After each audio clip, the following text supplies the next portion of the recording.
What's going on, everybody? Welcome back to another video. Hope you're doing well, feeling great, and enjoying freedom. It's a great day to have a great day. It's a great day to talk about and have ownership of that real deal money. I'm talking that real deal silver and that real deal gold. In today's video, I actually want to talk about a little bit of bad news for silver that I'm seeing, something that not a lot of people are talking about. I want to talk about something that, despite the bull run of a year we have had so far, up almost 100% year to date, why I think one thing in particular this month that's coming up might actually be a bearish sign for silver, at least in the short term.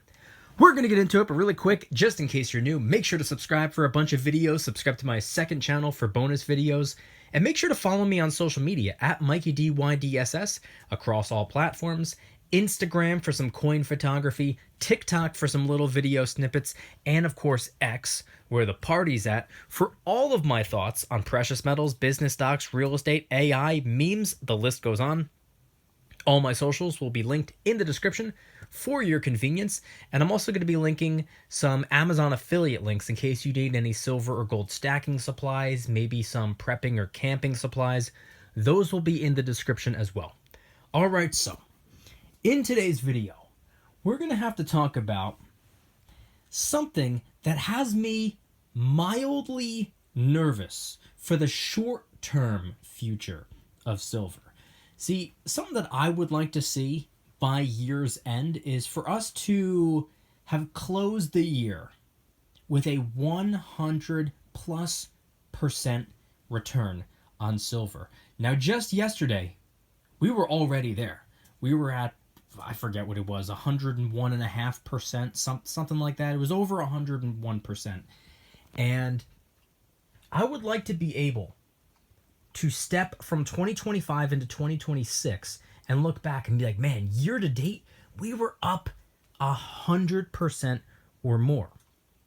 I would like to be able to look back at 2025 and be able to say that. We're down a little bit today. Don't have to worry too much about that. We're still up 97.5%. But I do want to talk about something that could be a slight bearish sign for silver and gold. But first, let's talk about the spot price of the precious metals. Let's see how silver performed today. As I'm recording this video on Thursday, December 4th, 2025 at 4:47 p.m. Eastern Standard Time, spot price of silver is $57.06. It's down a little heavy. We were 58 and change just yesterday and the night before. If you looked at the futures, we actually touched $59. So we are down a little bit. We're down $1.36 on the day. We're down 2.33%. Not silver's best day. Let's take a look at gold. Same day, same time. $4,208.70. Unlike silver in the red, gold is in the green. Look at that. It's up $6.60 on the day, or up a measly 0.16%. So that's how silver and gold performed today. And we can't just talk about precious metals because that's only one asset class.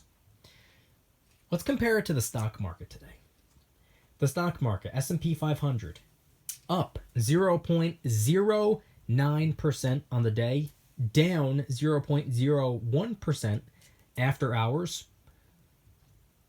Hardly any activity at all in the stock market today. I mean, there are plenty of ups and downs, but overall, S&P 500 returned next to nothing on the day.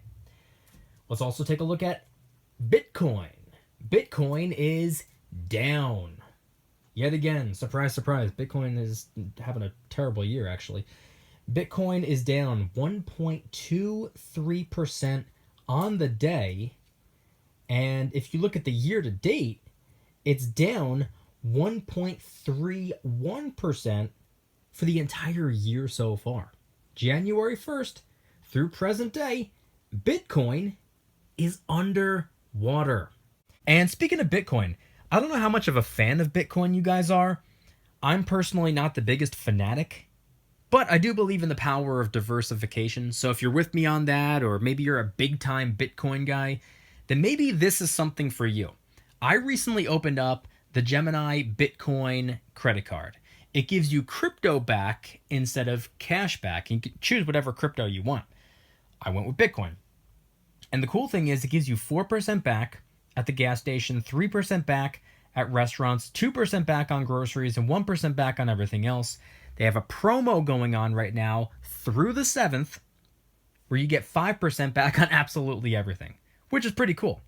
And with Bitcoin being down right now, means you're getting a little bit more Bitcoin back than you would if Bitcoin were still up. So that could be a major win right there. You can go to the website and get it yourself. You don't have to use my referral link, but if you want to use mine, it means we each get a $50 bonus if you're approved and make a $100 crypto transaction. That's all you got to do. I will leave my referral link in the description section down below. So moving away from Bitcoin, moving away from stocks, moving away from the spot price of silver and gold, I want to talk about a slight bearish sign. And I had mentioned this in yesterday's video, although I mentioned it toward the end of the video, and I feel like it didn't reach enough people. I feel like it wasn't highlighted because the video was pretty much supposed to be focused on how silver's up 100% year to date. That's what the primary focal point of the video was. And then there was kind of like a ... but here's a negative. That was toward the end of the video. So rather than reiterating it, I'm going to take that clip, I'm going to insert it right here, and then I'll be right back to further talk about some of those points and go a little bit more into depth. I will address one concern I have, though, for the precious metals. Being that we are in December, and all signs point to another Fed rate cut this month, which is bullish for business, stocks, real estate. Unfortunately, what's bullish for business, stocks, and real estate is usually bearish for precious metals. See, precious metals, good news is bad news and bad news is good news. That's just kind of how silver and gold work. And it has been a pretty rocky year. There has been a lot of economic uncertainty, especially earlier this year, surrounding tariffs. Everything took a nosedive. Everything was moving in that downward direction. We were seeing a lot of red. But bad news, or economic uncertainty, or geopolitical conflict, or a variety of different things, are perceived as bad news for business, stocks, and real estate, which ends up being good news for precious metals 9 times out of 10. And I think that's what we saw. Silver and gold have been on a tear this entire year. Meanwhile, many other asset classes were lagging behind or underperforming or really getting beaten down, taking a beating. Now we are most likely going to see a rate cut, which is great for business, stocks, and real estate.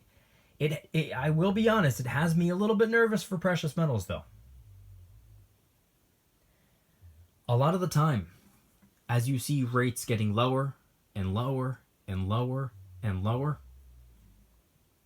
people feel less of a need to lean on silver and gold as a safe haven, and they feel safer, they feel more comfortable going back into business, stocks, and real estate.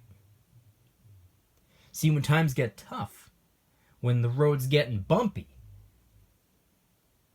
when there's a lot of uncertainty, a lot of fear and doubt, that's when a lot of people pull, not all of their money, not a majority of their money, but some, they liquidate a little bit, and they take those cash dollar bills and they put them into silver and gold. Mostly gold, usually gold, but also silver, as a safe haven, as a hedge, as a defense mechanism. But when rates get cut and we're starting to get back on track, which we've been, slowly but surely this year we have been getting back on track, we are being given more good news than bad news. We are still seeing some bad news. We are still seeing some not so wonderful reports coming out, but we are getting more good news than bad news. So the pros are technically outweighing the cons. The wins are technically outweighing the losses, which tells me we are moving in the right direction. And as we continue moving in the right direction, that's typically a bearish sign for silver and gold. That's just the way it is. But on the flip side, we are in December. We are, stepping into Christmas season, and we are going to be seeing a lot of people spend a lot of money on jewelry. A lot of people spend a lot of money on cars. A lot of people spend a lot of money on electronics, and a lot of money on products where silver and gold are heavily involved. Which, if you think about it, is bullish for precious metals. So we're going to have to wait and see. Alright, so that was the clip from yesterday's video. Now I wanted to talk about something really quick, because as you can tell from the clip that I just shared, good news is bad news is good news, at least when it comes to precious metals. So when you see the economy stabilizing, when you see the economy or the country healing, when you see jobs reports coming back looking good, when you see inflation reports coming back looking good, when you see GDP reports coming back looking good, when you see people spending, people that are comfortable spending, frivolously spending, these are all good signs for the economy. These are all good signs. When interest rates, obviously, that was kind of the main point of that clip, when interest rates start getting chopped down, these are all good signs for the economy. These are all pluses. These are all pros. These are all forms of good news. Now, good news for the economy, good news for the stock market, business, real estate is typically, as I just explained, not always good news for silver and gold. In fact, it's usually not. And that's because usually people use the precious metals as a safe haven when the economy is receiving more bad news than good news, when there are reasons to be fearful, when there are reasons to be doubtful, when there are reasons to be uncertain. That's when you notice that a lot of people flock toward silver and gold. Mostly gold, but silver as well.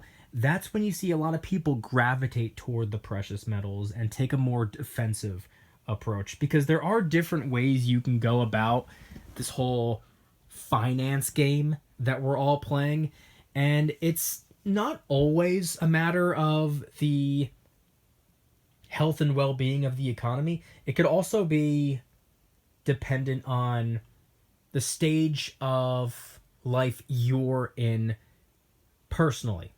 Just because it doesn't mean we all have to play the same game at the same time, but you have to take a more offensive approach and you have to take a more defensive approach, depending on a variety of different factors. But generally speaking, when it comes to the economy and when it comes to how the economy is looking, and if we're getting more bad news than good news, if rates are going up, if we're seeing jobs and inflation and all these other reports not looking so good, that's when you start to notice a lot of people retract from what they would ordinarily be focused on, and they gravitate toward the precious metals.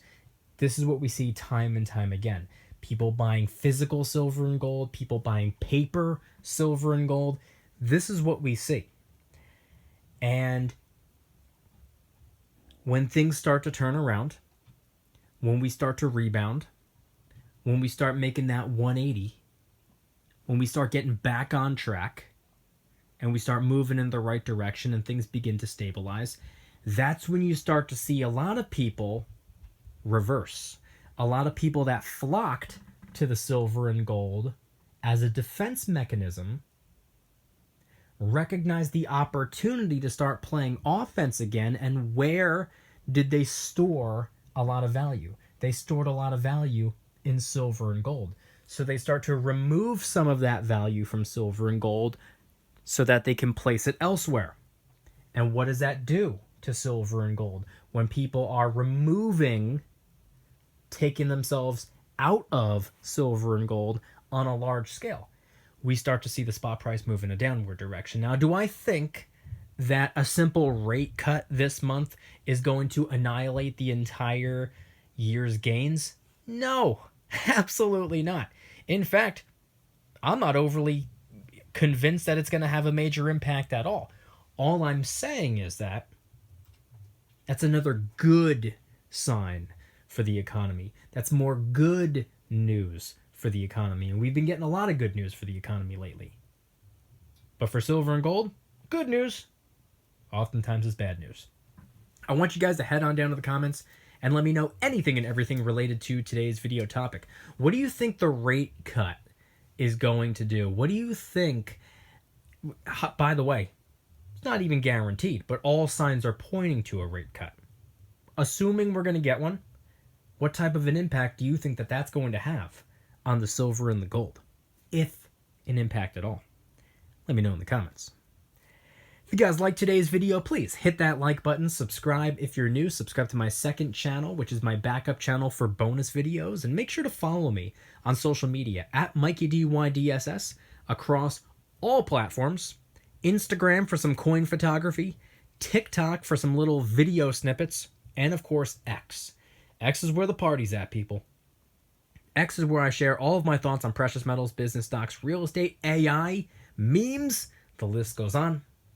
All of my socials will be linked in the description for your convenience. I will also be including some Amazon affiliate links if you need any silver or gold stacking supplies or maybe some prepping or camping supplies. Those will be linked in the description as well. And once again, head on down to the comments and let me know anything and everything related to today's video topic. Thank you guys so much for watching. See you in the next one. Don't you dare stop smiling. Peace.